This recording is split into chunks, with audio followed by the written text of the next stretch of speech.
Hello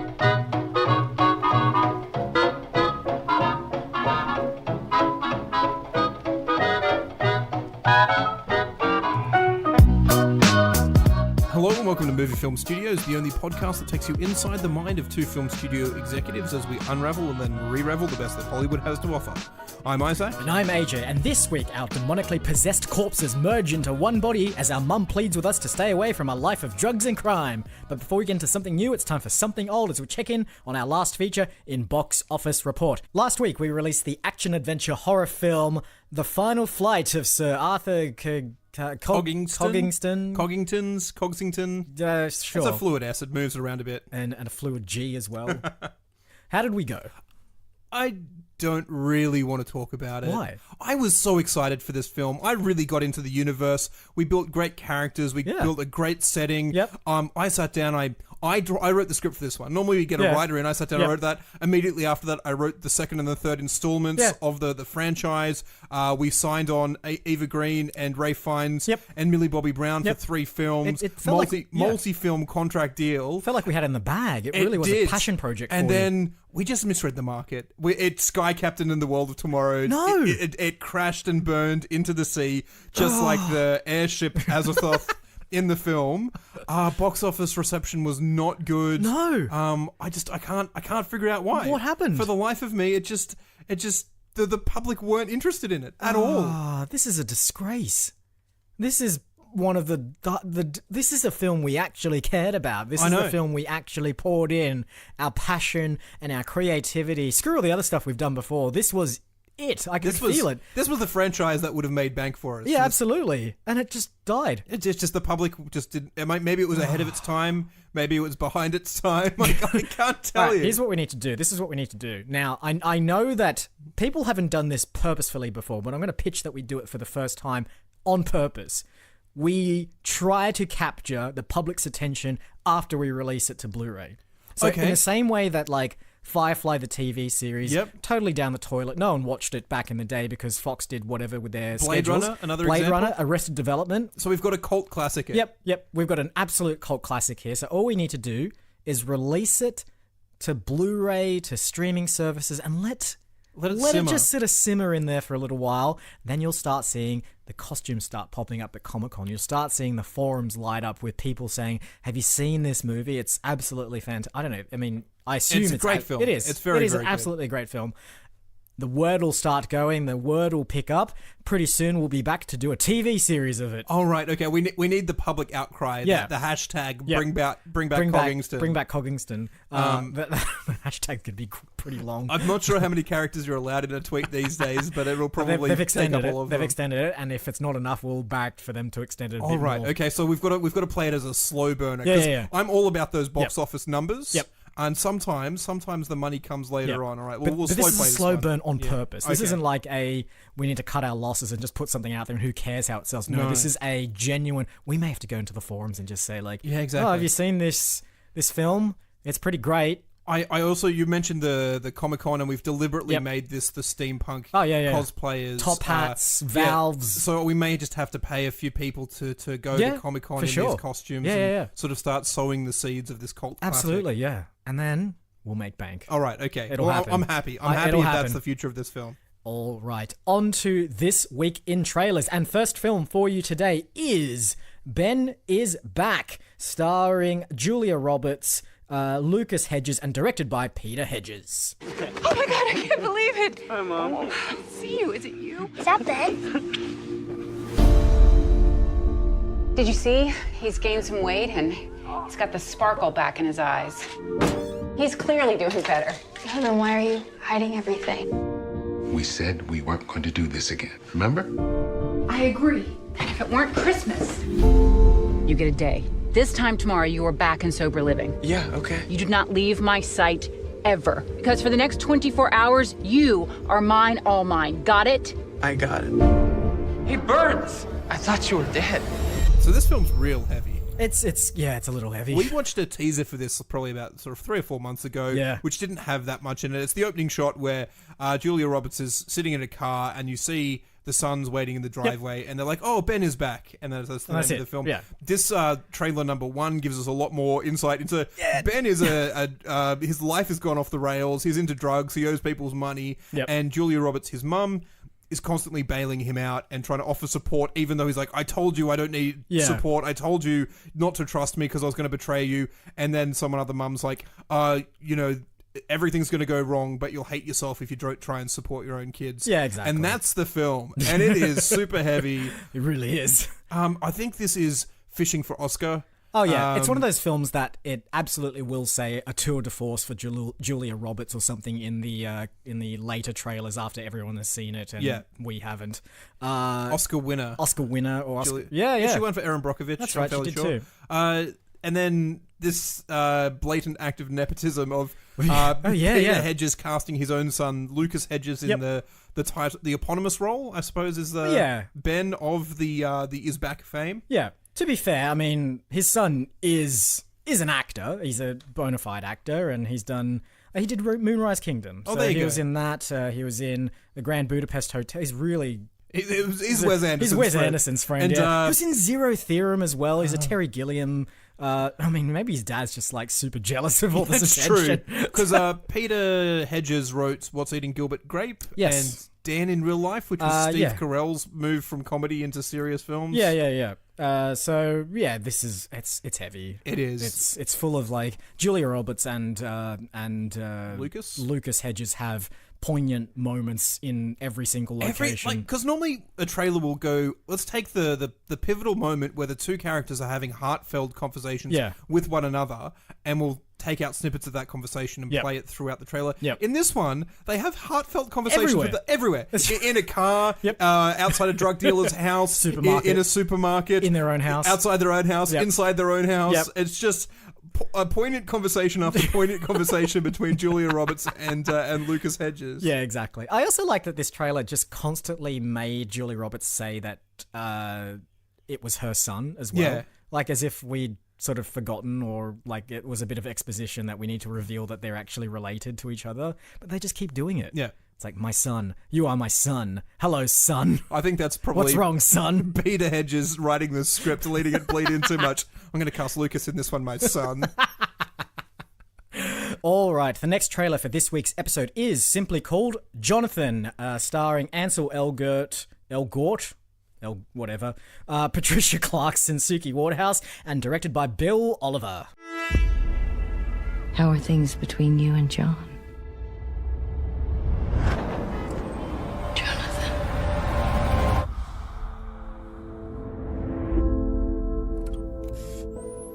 Hi.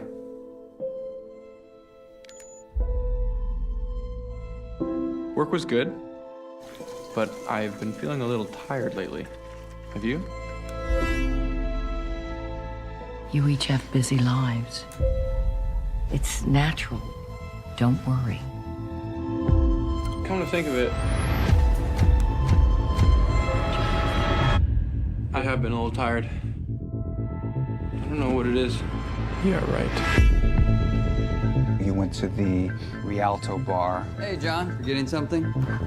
Had 2 beers until your girlfriend finished her shift. Girlfriend? Your girlfriend, Elena Kaminsky. John? Never seen you in the daylight before. This film kind of has that feel to it where there is only 3 characters in it. Yeah. It's I mean, you could say 4 because the basic premise of the film is that Ansel Elgort has a rare condition where he has 2 consciousnesses, whatever the plural of that is, occupying the same body. During the day, he's one person. During the night, he's another person. And he's seeing a psychiatrist who is Patricia Clarkson. Patricia Clarkson, and they sort of get along until you throw in this curveball of the nighttime personality has a girlfriend who the daytime personality follows and then has a relationship with. And chaos ensues. Yes. There's a conceit in this film where both versions of the character are sending messages to each other in the form of videos or tapes that they've recorded of each other, sort of I guess, conversing with one another. Yeah.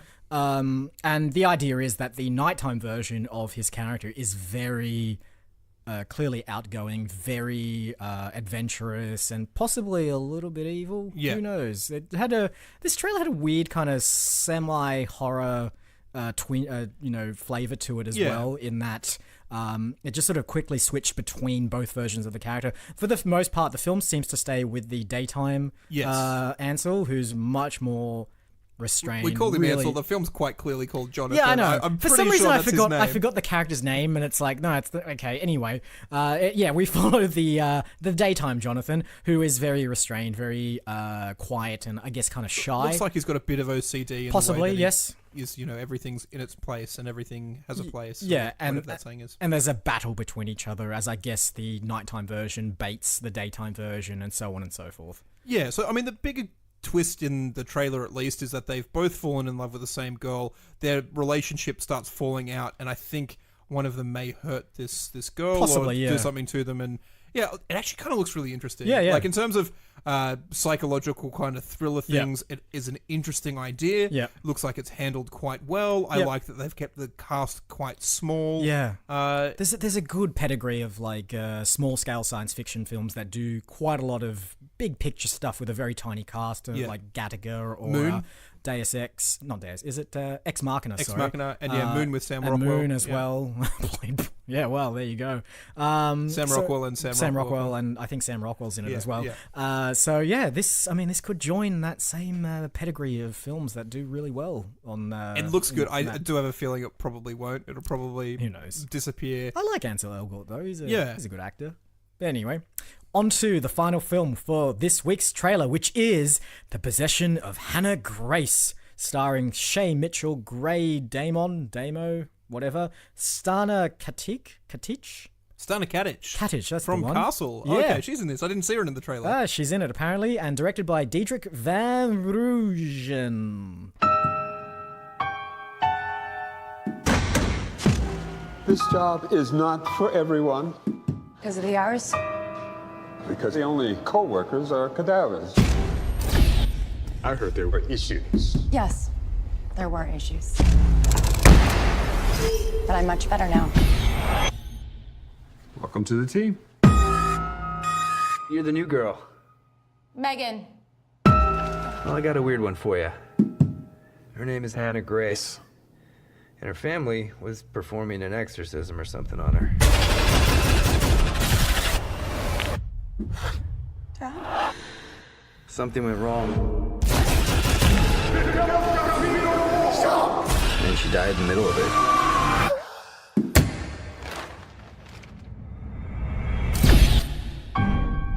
You know what they say. If an exorcism isn't completed, evil will find a new vessel. I believe when you die, you die. End of story. Then you're up for it? I can handle it. So we're heading straight into extreme horror territory with this one. This is an incredibly freaky trailer. I don't know if you'll get the impression of that from just the audio.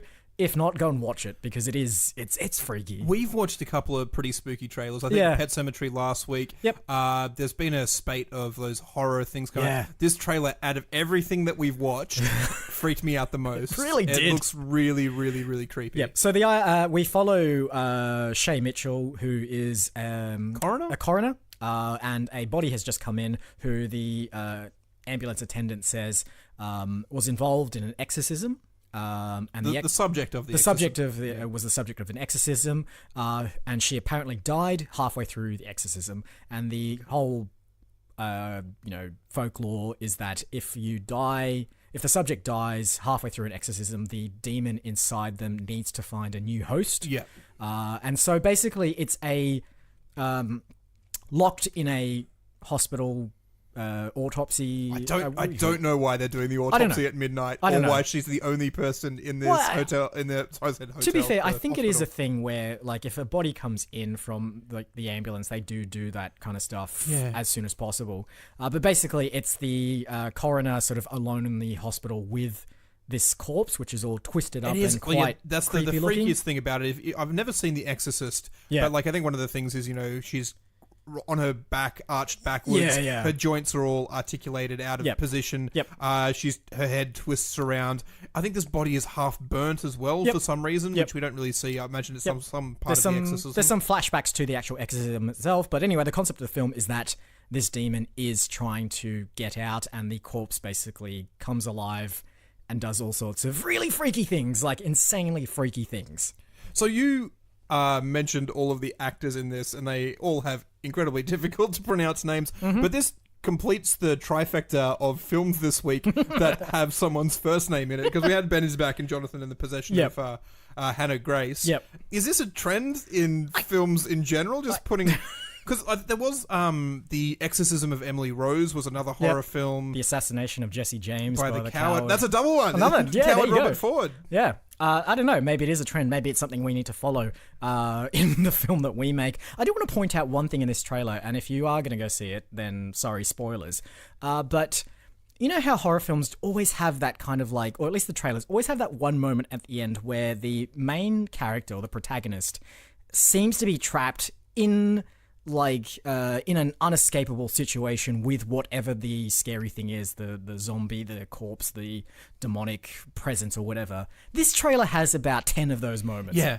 And I don't know what happens in this film that our main protagonist can escape so many times. 10 different times. Yeah, and still, like, go through the film and be okay with whatever's happening. Yeah. Like, it's not like as the film goes on, she's getting more and more haggard and sweaty and injured. No, it just goes to the next scene and she seems perfectly fine. Yeah, but we were, you know, trapped inside the ice freezer drawers, and then suddenly we're being assaulted in the corridor, and then we're in the bathroom being assaulted. How are you getting away each time? I don't know.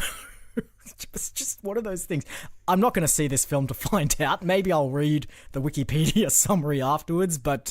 way too many jump scares. No way I'm going to go see this film. All right, those are the 3 trailers for this week's episode. But of course, before we can do anything with those, we're going to have to take a little walk over to the green room.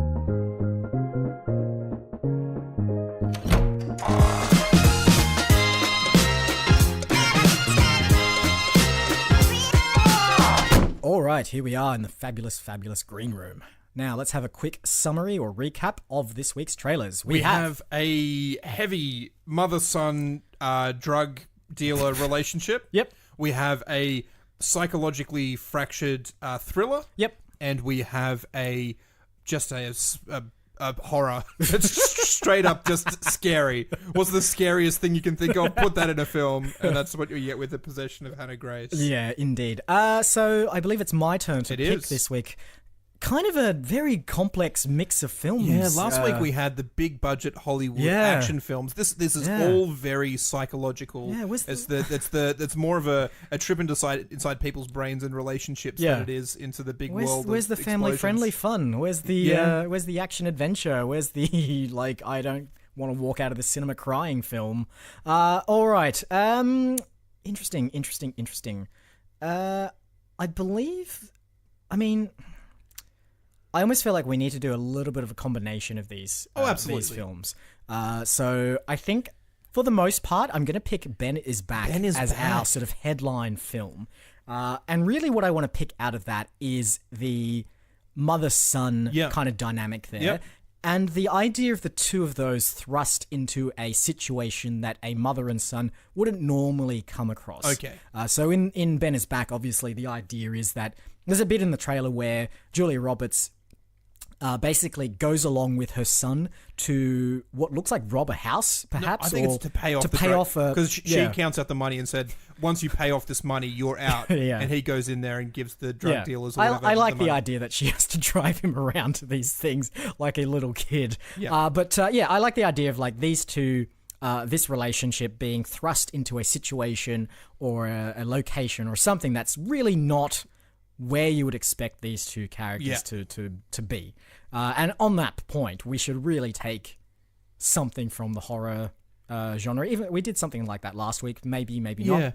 And from Jonathan, small cast, let's keep it nice and minimal. I'm getting sort of again, not exactly, but Thelma and Louise style vibes. Yep. Maybe some sort of American road trip kind of thing. I'm also who was in that film? Was it Barbara Streisand and Seth Rogen, the Christmas film that was the mother and the son like having to go on holidays together? Possibly. Not that I want to draw anything from that film at all, but I was just trying to think, what are the other good mother and son films? Does Harold and Maude doesn't count, does it? Probably not. I'm not sure. I think we're tapping a fresh resource. I think we are. Yeah, there's really not much in the. I mean, yeah, I keep going to like really poor examples, like what was that classic film with Dustin Hoffman and The Graduate? The Graduate, yeah, that kind of like. That's I know. That's not really mother and son. That's mother and daughter falling for the same guy. Freud would be just frothing right now listening to this. But anyway, yeah, I like the idea of a road trip. But I mean, I don't want to do the Thelma and Louise one. I don't really want to do them escaping from something either. I feel like they need to be going towards something. Maybe they're criminals and they're on their way to a job. They're both criminals. It's a mother-son criminal duo. They've entered this life of crime together. But I like the idea that the mother is still like a doting, caring, affectionate, maybe overbearing mother as well. And the son is, too old to be really bossed around by one of their parents, but given the nature of what they do and the fact that maybe she's like the brains of the operation as well, and she's always coming up with the plans, always coming up with the schemes and the locations, and he's kind of like the grunt, right? Like born into it, he's not the mastermind or anything like that. Maybe he is the getaway driver. Yeah. And that's where you sort of get this sort of driving aspect of the film. How dark are we going with this? Because I have images in my mind of the mum just like shooting hardened criminals in the head. I think we need to go dark. Yeah. I want to go dark, gritty, violent. There's no... I mean, and I like contrast as well. Like maybe this is a very loving, caring mother to her son. Yeah. To normal citizens, yeah, exactly. Anything goes. It's me, and if you don't do what I say, I am going to curb stomp you. Yeah, like what's that? American History X. Yeah, I haven't seen it. I don't want to see it because I've heard tell of that scene so many times. But she is that violent. She's that's and I think we've got to cast someone who you probably wouldn't expect that from as well. I agree. But I like that. I mean, there's almost like a dual personality thing going here as well. So we're kind of taking a little bit from Jonathan in the form of the mother. So I think we need an actress that evokes that kind of like duality. Who can really like spin on a dime and like whip pan around and become someone completely different at any given moment. I have a very left field choice, and it's probably because of an article I read today, but Angelica Houston immediately springs to mind. Yeah. I was thinking Helen Mirren. Helen Mirren, that's a good one too. But the issue is that you cast the son of these kind of characters, and they're also kind of like quite old. I was thinking sort of mid-20s, sort of like 30s. So we need to go a bit younger than that. We have to go generationally, slightly younger. What about Miranda Otto? Oh, interesting. I saw her in the first episode of that Sabrina remake that they've made for Netflix, and she's fantastic in that. I'm not sure she's got the draw card enough. Okay, do we need someone who's I think this needs to have the Academy Award winning tag next to it. Has Helena Bonham Carter won an Academy Award? Oh, she's definitely tried very, very hard. I feel like she's definitely. I think she's too flat out crazy. I don't think she can do the straight so well. Oh, okay. What about Julianne Moore? Ooh, she's sort of moved into that she could be someone's mum style of and she was in Hannibal. Yeah. She's quite tough. She's had an amazingly varied career as well. Is she an Academy Award winner or an Academy Award nominee? Oh, surely someone has chucked an award at her at some point. I'll call the Academy and ask them. Finally, a question that's actually related to Academy Awards. Hang on a sec. Let's see what they say. All right, so she has won an Academy Award. And she's been nominated like 5 times. All right. Well. What did she win for in the end? She won for Still Alice. Which sure. Let's. I mean, definitely. That's definitely. What were the other nominations for? She was nominated for Boogie Nights for Best Supporting Actress, and then Best Actress for The End of the Affair, Far From Heaven, and then Best Supporting Actress for The Hours. Right. Okay. But she has won, though. We can put that tag in our trailer. She's won a BAFTA. She's won a Golden Globe, Screen Actors Guild Award, and and a bunch of other stuff as well. All right, so I think there's two other roles. We need the son, who is the getaway driver. I think the third role in this film is her father. Her father, who is in jail for a crime, and they had a similar relationship there, where when the father was out of jail, they used to ride around, driving around, committing crimes, and now they have a fractured relationship, and she can see the same fractures occurring in her own relationship with her own son, and that relationship is only ever really done through payphones at gas stations. That sort of trope of like, that's the only place I can actually interact with my father.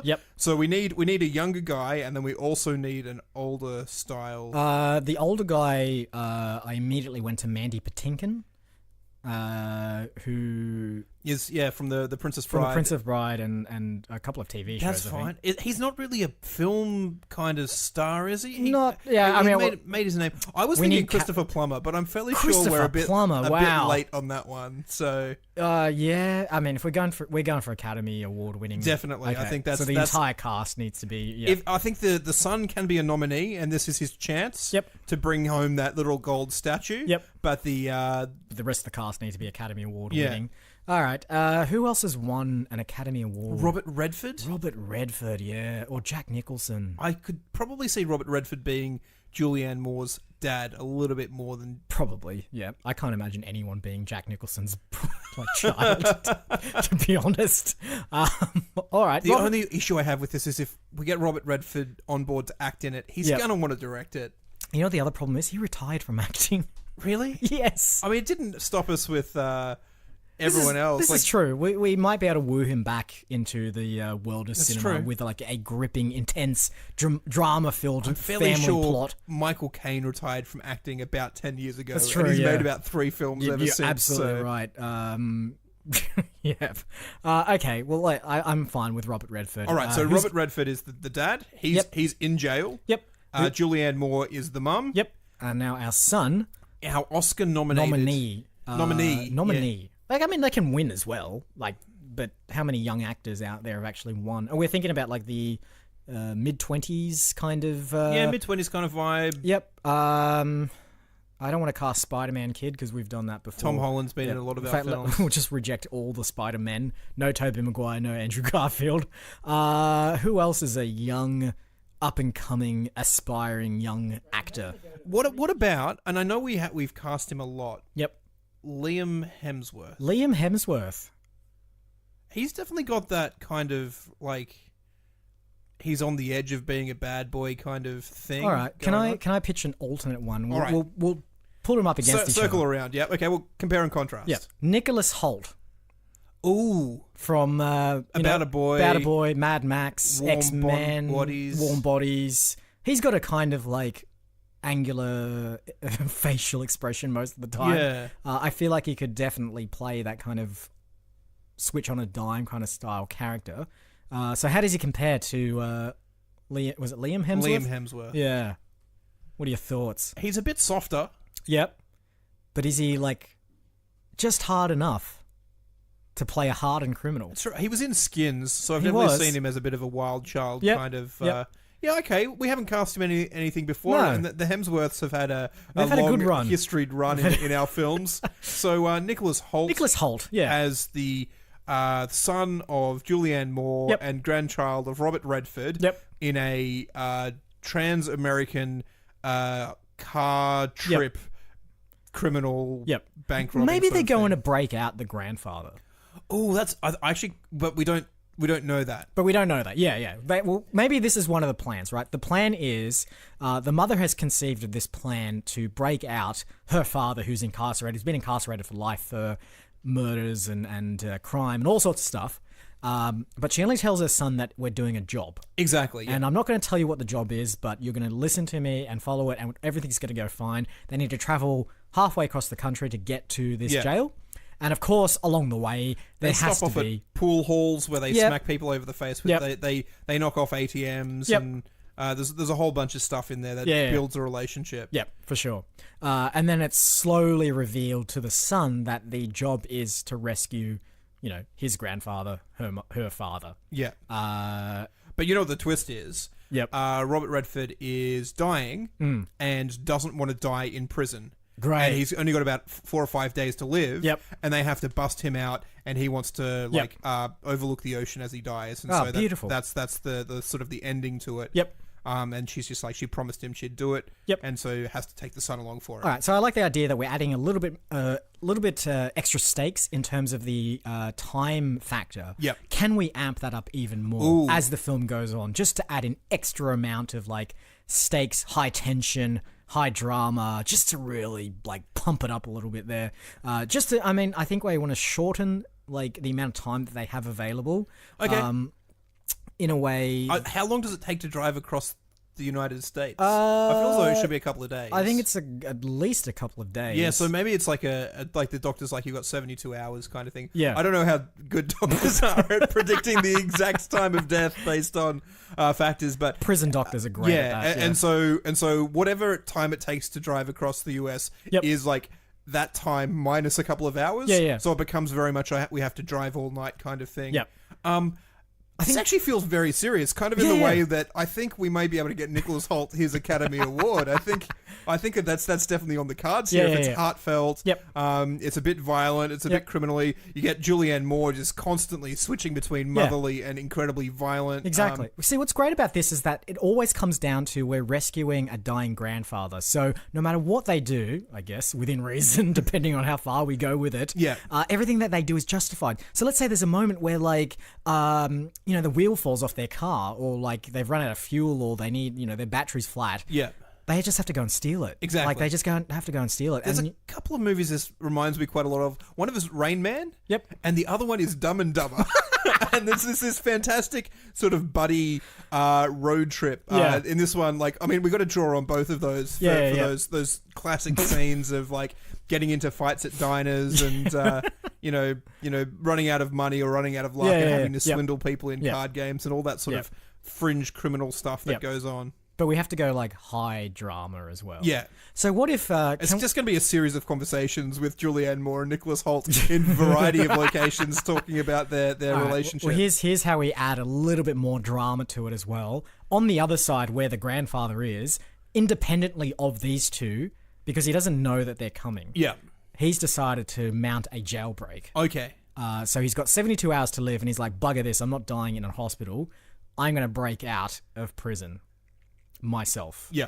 And I like the idea that he does escape, and there's like a will they or won't they cross paths kind of thing while he's escaping.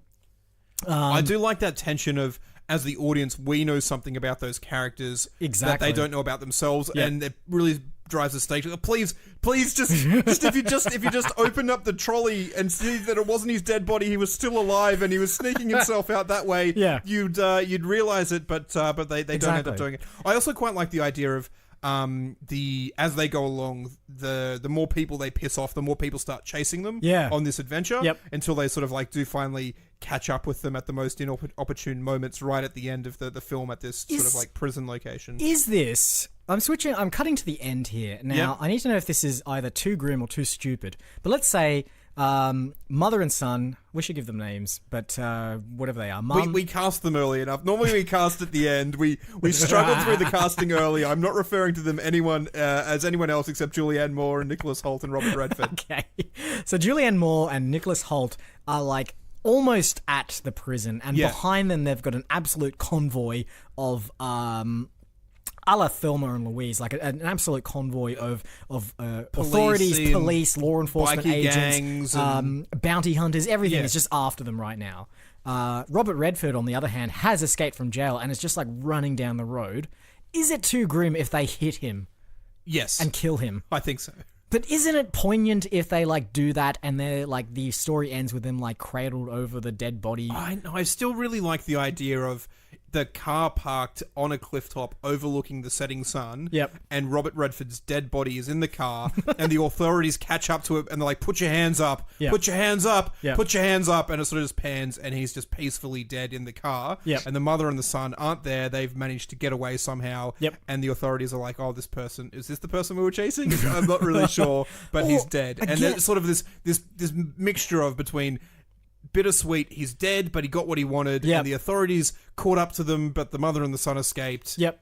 Sort of moment right at the end of the film. Or even worse than, I don't know, again, this might be too much.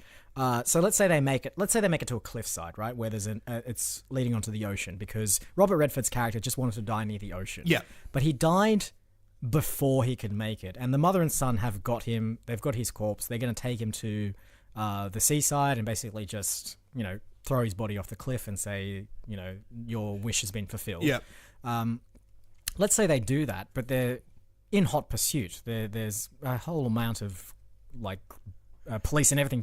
Don't say they're going to throw him out of the back of the car. No. As like a caltrip. They carry him out and take him to the cliff, and as they're just about to throw him, the police open fire on them. They all die, and the three of them tumble off the cliff. That's really dark. I know. That's a Butch Cassidy and the Sundance Kid ending. I'm sure I prefer my ending. I'm sure when I go and watch this at Sundance, Robert Redford will have shot his own ending with this incredibly dark freeze frame. You just hear the gunshots. Yeah. I'm like, no, Robert, we talked about this. I wanted the nice peaceful ending with you in the car. Not everyone dying. I think it's much better if all three of them die. I also think that, throughout the film, the amount of stuff that they do to get to this point sort of makes them irredeemable. And so this is their final quest anyway. There's no real hope for them after succeeding anyway. So their death is kind of But I think we have to build to that. Absolutely. Nicholas Hoult has burnt all of his bridges. He has has a death warrant out by the bikie gang that he stole from. Yep. The mum sets it up as this is it. This is the final heist, and we'll be done with this life forever. So she pulls in every single favor, every single IOU. I think maybe unbeknownst to everyone in this, they've all got some sort of, I'm going to die at the end of this. It's a glory mission. Exactly. A kamikaze mission, I guess. And then, they just, all three of them die at the end. Very poignantly. And then, beautiful slow motion tumbling off the cliff. A little bit of blood spurting out of their wounds, and just their eyes don't register shock. That doesn't register pain. It's just a little bit of relief. I've got what's the scene from The Meaning of Life where the guy's chased off the cliff by a horde of... That's it's like that, but it is like that. But serious. But the tuned so we win awards with it. Exactly. You get the idea. Yeah, we turn down the Monty Python slider, turn up the Academy-winning slider in post-production, and we'll be fine. I think you can apply filters on that in After Effects. That's right. So. We'll dress all the... We'll shoot all the cops in that naked, and then we'll dress them up afterwards. So in the edit room, right, because I'm assuming that Robert Redford is going to wrest control from our editors and from us as producers, we're going to shoot everything in a way that we can tweak the film to go extreme comedy or extreme drama, depending on how we feel and depending on how much of a dick Robert Redford has been. Yeah, I have a feeling this is once the idea, we pitch it to him, we won't know anything about the film until it screens at Sundance. You know what's going to happen? It's going to be they do the opening montages of the studios that are involved in it. It's going to be this huge banner that says Robert Redford directed it. It's his production, yada yada yada. Then tiny in the kind of down the corner, movie film studios, executive producers, Zach and AJ, and that'll be it. And we'll be we won't even get the notice that we've been nominated. We'll be watching the broadcast, and then they'll be and the winner for Best Picture for 2018 is... What's the name of this film? Well, this is where we're going to have to go now, right? That's right. I mean, it won't really matter what we call it. I'm fairly sure Robert will just rename it.